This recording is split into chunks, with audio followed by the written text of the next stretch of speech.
I said, this is also another commandment given by God Almighty to the holy prophet Moses.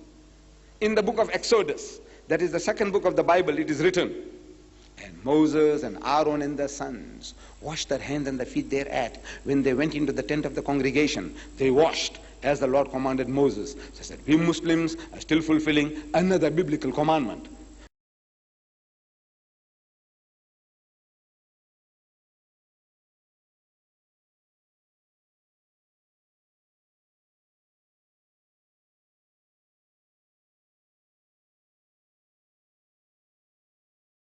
Though we haven't got the label of a Jew, nor yet that of a Christian, yet in all humility we claim that we are more Jewish than the Jews and more Christians than the Christians, in this, that we are trying to follow in the footsteps of the prophets.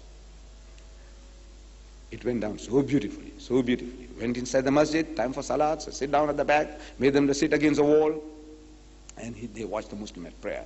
And I came and referred to them that everything that we did, including the sujood, was in your book, sir.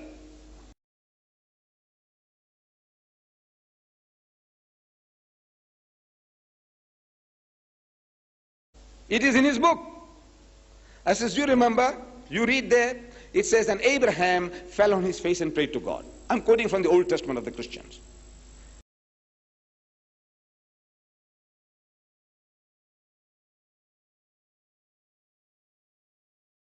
And Abraham fell on his face and prayed to God. And I quote again, and Moses and Aaron fell on their faces and prayed to God.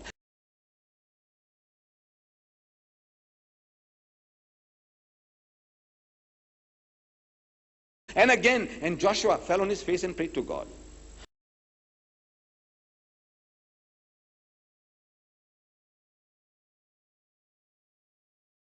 When we come to the New Testament, we read that was his last days on earth, Jesus Christ. He went to the Garden of Gethsemane and he said to his disciples, wait and watch, pass up. And he went a little further and fell on his face and prayed to God.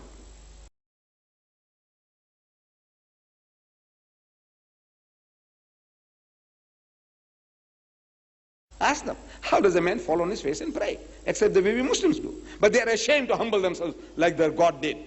It's an amazing thing. Everything the Muslim does is in his book. It is there. But he, poor man, he doesn't know. He's reading, but he doesn't understand. We understand, but we don't explain.